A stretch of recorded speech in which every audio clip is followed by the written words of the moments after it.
तवोत्र परमो निर्मराणां सतां वेद्यं वास्तवमतृवस्तु शिवदं तापत्रयोन्मूलनम् श्रीमद्भागवते महामुनिकृते किं वा परैरीश्वरा सद्यो हृदयवृद्धते कृतिभिः शुश्रूषितत्क्षणा। अब श्रोता मंडली को भगवत श्रवण में प्रेरित कराने के लिए कर्म ज्ञान और भक्ति मूलक अन्य अन्य समस्त शास्त्रों की अपेक्षा श्रीमद् भागवत की श्रेष्ठता दिखला रहे हैं। Now the speaker of Bhagavatam wants to show that he wants to tell the audience, maybe Sutta Goswami is telling Shaunak and other sages, that Srimad Bhagavatam is superior than all other scriptures. Whether the karmas, whether the scriptures propound fruity activity, whether the scriptures propound impersonal knowledge, or the scriptures propound devotional service. There are many scriptures like Padma Puran, Vishnu Puran, they also propound bhakti. Even Bhagavad Gita also propounds bhakti. But Srimad Bhagavatam is indeed superior than other Puranas and even Srimad Bhagavad Gita. It doesn't mean that we ignore Bhagavad Gita. Certainly, Bhagavad Gita is the bread and butter stuff. It is the ABCD or alphabets of bhakti. So we studied Bhagavad Gita. We pay a lot of importance to Bhagavad Gita. But we should accept that Bhagavatam is higher knowledge than Bhagavad Gita. Although the message is the same, but it is a higher study. महामुनि श्री नारायण के द्वारा सर्वप्रथम और संक्षेप में चतुश्लोकी भागवत प्रकाशित हुई थी. So there is a great sage, Mahamuni Shri Narayan.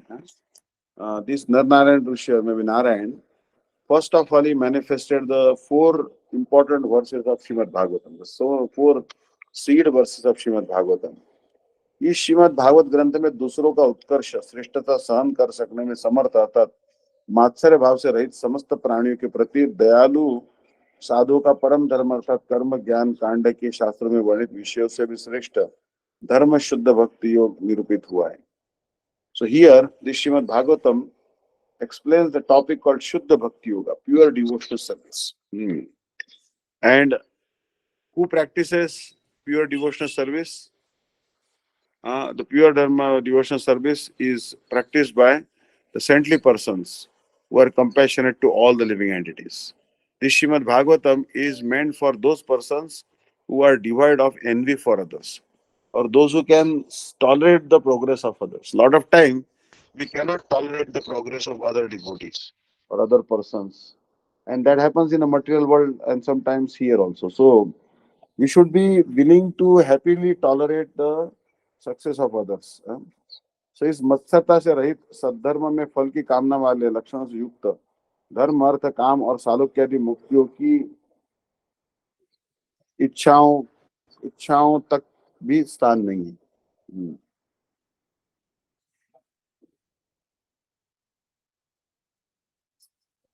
So devotees don't want anything. They don't want mundane religiosity. They don't want economic development, sense gratification, or liberation, like to stay on the same planet as Bhagwan. The devotees are completely free from enviousness of others. And they don't even want the pious results of the 4 mundane goals of human life. The Artha Dharma Kam Moksha can bestow mundane goals. They are not interested in these mundane goals. The devotees only want love of God.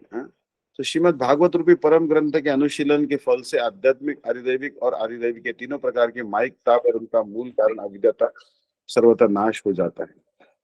So you see that the whole world is suffering from different types of miseries. For example, you are sleeping outside and the mosquitoes will bite you. This is Adibhautik Klesha. Sometimes too much rain, sometimes too much hot. That is Adidaivic Klesha. And sometimes your mind is also disturbed. Your health is not good. That is Adhyatmic Klesha. But all these type of miseries, which are caused by demigods, caused by other living entities, and caused by your own mind and body, these type of miseries are eradicated by listening to Srimad Bhagavatam. And the root cause of all these miseries, all the threefold miseries, is actually ignorance, avidya. And even that avidya, or ignorance, is completely destroyed from the root by hearing Srimad Bhagavatam. Srimad Bhagavatam is such a wonderful scripture that it completely eradicates one's ignorance. तथा परमानंद का अनुभव कराने वाले नित्य विनाशी अद्वैत ज्ञान वस्तु तत्व का अनुभव होता है. So basically, if you have the knowledge of Advait Gyan means Bhagwan is one, but he has three aspects: Brahma, Paramatma, and Bhagwan. So the Supreme Personality of Godhead, Krishna, has three aspects. He is the impersonal light emanating from his body, that is Brahma Jyoti. That is not Krishna, but that is Krishna's effulgence. And then localized super soul aspect of Sri Krishna is present in heart of all living entities. This localized super soul is a four-arm living, four-arm entity, and having Shankha Chakra Gada Padma. So Vishnu, as Paramatma in the heart of all living entities, is also an expression of Sri Krishna. But Paramatma and Brahma Jyoti are non-different. And Bhagwan is also non-different from Paramatma and Brahma Jyoti. So those who have this knowledge, they are really learned persons. So by simply hearing Bhagavatam, one will understand the Supreme Personality of Godhead, Sri Krishna, and his three manifestations are Brahma, Paramatma, and Bhagwan. तो जैसे ही श्रीमद भागवत का श्रवणादि अनुशीलन आरंभ होता है, उसी क्षण से श्रवण इच्छुक सुकृत संपन्न श्रोता के हृदय में परमेश्वर श्री हरि अति शीघ्र ही अवरुद्ध हो जाते हैं. So as soon as you start hearing Srimad Bhagavatam, as soon as you start listening Srimad Bhagavatam, then what happens? That Bhagavan Shri Hari will become trapped in your heart. Who can listen Srimad Bhagavatam? Who can have interest for hearing Srimad Bhagavatam? Only those who have hips and hips of pious merit. Those such listeners will only be interested in hearing Hari Katha or Bhagavad Katha. So as soon as you start hearing this Hari Katha, what will happen? Oh, Bhagwan will get arrested in your heart. अतः फिर अन्य किसी शास्त्र या मार्ग को अनुगमन करने की क्या आवश्यकता है? So what is the need to follow any other scripture or any other path? If simply by hearing Bhagavatam, Bhagwan is trapped in your heart. Bhagwan is arrested in your heart. Bhagwan cannot go out of your heart. So Bhagwan is bound up in your heart if you hear Bhagavatam. So what is the need of following any other scripture? अतः सभी शास्त्रों की अपेक्षा श्रेष्ठ है श्रीमद् भागवत का ही नित्यकाल श्रवण करना कर्तव्य. So it is duty of all of us to simply study Srimad Bhagavatam, which is superior to the other scriptures. So now next verse is a very famous verse. Nigama kalpataror galitam phalam shukamukhadam mritadrava samyutam pibata bhagavatam rasamalayam muraho rasika bhuve bhavuka. हे भगवत प्रीति रस रसिक जनों, हे अप्राकृत रस विशेष की भावना में चतुर भक्त. Here it is told that, oh devotees who want to relish the loving meal of devotional service of Sri Krishna, and the devotees who are very expert in relishing the transcendental mellows of devotional service. So what is Srimad Bhagavatam? Srimad Bhagavat Ved Rupi Kalpataruka Paramananda Rasamaya Paripakva Phale. Srimad Bhagavatam is the fruit of the desired tree of Vedas. And this fruit is full of bliss, completely ripened. यह छिलका गुठली आदि कठिन है अंश से रहित तरल होने के कारण पान करने योग्य है. And this fruit of the tree of Vedas is devoid of the skin, it is devoid of the seed, and it is not like, for example, you eat a mango. Yesterday, from Mataji, Yashoda Didi, she gave me mango. She's actually running a school here in Ananda. So she sent one mango. I did eat the skin, but not the seed. Seed would be difficult because you cannot swallow it. Might get stuck in your throat. But skin, okay, you can eat the skin.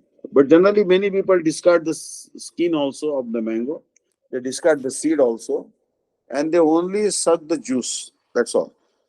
So in the worldly mango, only juice can be sucked. Rest, fiber or skin and the seed is abandoned. But that is not the case with the ripened fruit of the tree of Veda, Srimad Bhagavatam. Srimad Bhagavatam has no skin and no seed. So there is no part of Srimad Bhagavatam is worthy of abandoning.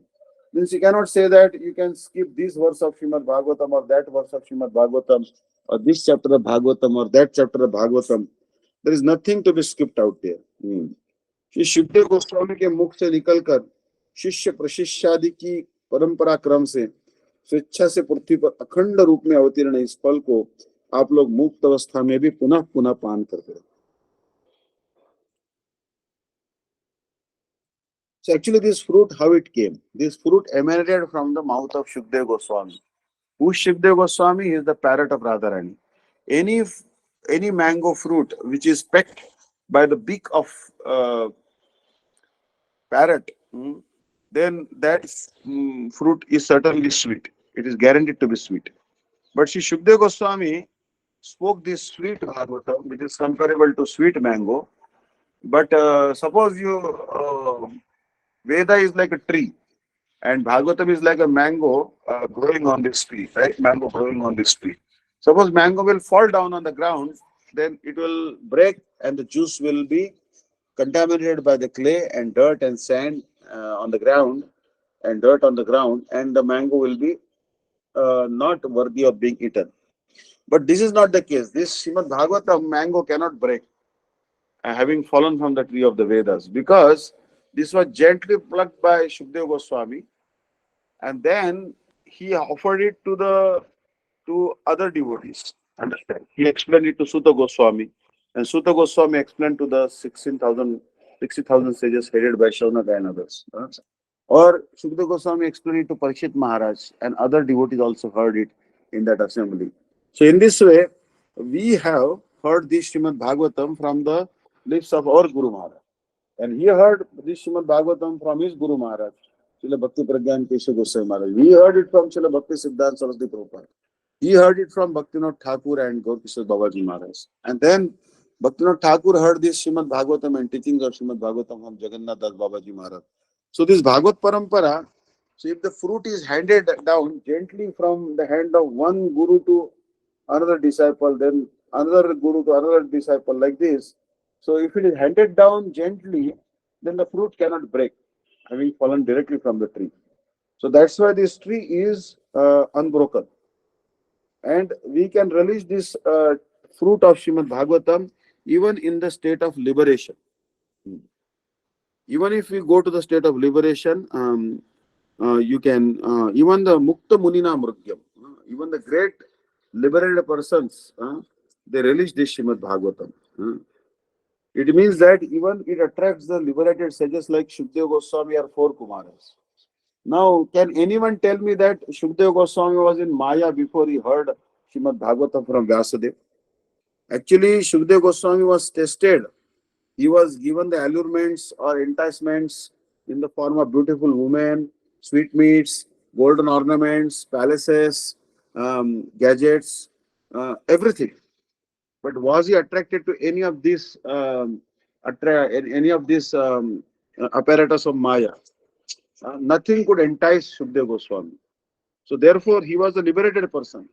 Already before hearing Bhagavatam, he was liberated. But even a highly liberated person like Shukdev Goswami developed great relish when he heard just two verses from the disciples of Srila Vyasadeva who were coming as hunters to the forest. So he heard only two verses. Barha Pidam Natabara Bapu Karnayo Karnikaram Vibradvasa Kanakatapisam Vajayantum Samala Randran Venu Adara Sudaya Purayan Gopa Vrandai Vrandaranyam Sabadaramanam Vikharishasi Kirti O Bakiyam Stanakala Kutam Jigamsaya Payadapi Sadvi Leve Gatim Dhatukitam Tatanyakam Vadayalum Sharanam Brajema. And Shukdev Goswami heard these two verses. He came to know that he was only attracted to the impersonal light, Brahma Jyoti. He was fixed in the Brahman conception, Parinishtopi Nirgunne. And but he saw that this Parabrahma is very charming, very attractive. And this Parabrahma is actually Barha Pidam. This particular Parabrahma on his forehead is decorated by the peacock feather of a peacock. Like once Krishna saw one peacock dancing. There is one, Krishna has a peacock called Tandavik. This Tandavik peacock is the leader of all other peacocks. And when this peacock Tandavik saw Krishna's bodily complexion, it is like blue rain cloud, and Krishna's yellow garment like lightning, he began to dance ecstatically. uh, and he offered his own feather to Krishna. Tadiya vastu Govindam Tubham eva samarpayami. Uh, oh Govinda, all the feathers on my body are also belong to you. Every single atom on my body belongs to you. Take this feather and place it. And Krishna didn't keep it in his pocket. He placed it on his head. So when Sukadeva Goswami heard the beautiful description of Krishna's form decorated by peacock feather and his unprecedented mercy on his uh, Putana, who was very wicked and who wanted to kill Krishna, he said, this Parabrahma is not only attractive but also very merciful, very kind, causelessly merciful. Immediately you come to hear Srimad Bhagavatam from Vyasadeva. So we should hear this Bhagavatam even if we are liberated. स्वर्ग के सुखों की उपेक्षा करने वाले परम मुक्त पुरुष भी इस रसमय फल श्रीमद् भागवत की उपेक्षा न करके नित्य काली इसका सेवन किया करते हैं. There are some liberated persons. So whatever happiness is received by the king of the sovereign king of the earth, if you multiply that happiness by 100 times, that is equal to happiness of an ordinary demigod. And happiness received by an ordinary demigod is multiplied 100 times, that is the happiness of an Indra. And happiness received by Indra is multiplied 100 times, that is the happiness received by a progenitor on this planet like Janalok, Tapolok.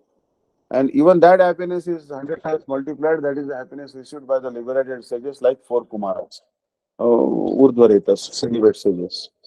And then if you multiply that happiness even more, 100 times, then that is the happiness of Brahma. And the happiness received by Brahma is multiplied 100 times, that is the happiness of a person who is liberated from Maya. But even such highly liberated persons who are relishing the bliss of liberation, they also they also don't ignore this fruit of Srimad Bhagavatam. Because they are liberated and they are maybe testing Brahmananda, but they know that even if we are testing Brahmananda, the happiness of impersonal liberation, but we have complete freedom from birth, disease, old age, and death. A cessation of birth and death is there, but we still have not received the happiness of serving the lotus feet of Sri Krishna. So they also aspire to hear this Srimad Bhagavatam, because this Srimad Bhagavatam is such a ripened fruit. It bestows the service to the lotus feet of Sri Krishna, Sevananda. So therefore, even liberated sages always study Srimad Bhagavatam. Means every moment they study Srimad Bhagavatam.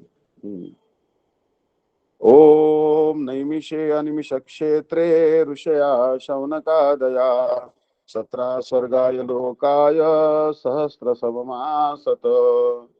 सर्वप्रथम शास्त्र के आरंभ में मंगलवाचक प्रणव ओम तथा प्रणव से इस वेदांत भाष्य श्रीमद् भागवत का आरंभ. So basically, any scripture recitation will begin, you always chant the word Om. Om means a big yes, Amen. Om, Amen in Christians say big yes.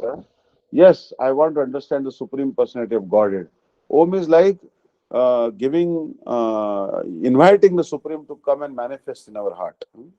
So Om Naimishe Animisha Kshetri.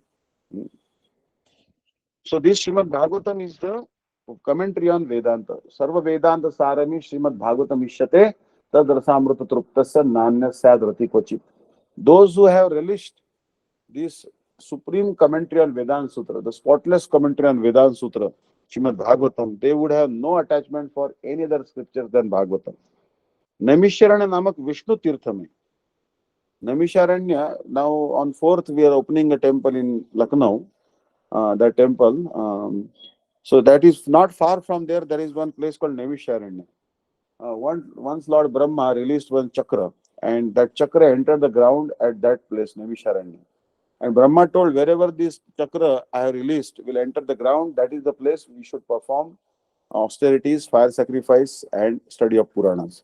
So all the sages sat there, and Sutta Goswami, first they did fire sacrifice for thousands of years, but their beards and mustaches become black, and they didn't get any transcendental realization. But when Sutta Goswami came to them and explained to them the purpose of human life, they were satisfied. So, this 88,000 sages headed by Shaunaka, they had one desire. What was their desire? अप्राकृत हरिलोक की प्राप्ति के उद्देश्य से. They wanted to achieve the topmost planet of Lord Hari, Vaikuntha planet. The transcendental planet of Lord Hari is called Vaikuntha, and they wanted to reach the Harilok or Vaikuntha planet. So therefore, they performed a fire sacrifice which lasted for 1,000 years. 1,000 years. Imagine 1,000 years fire sacrifice. How much smoke would have come? So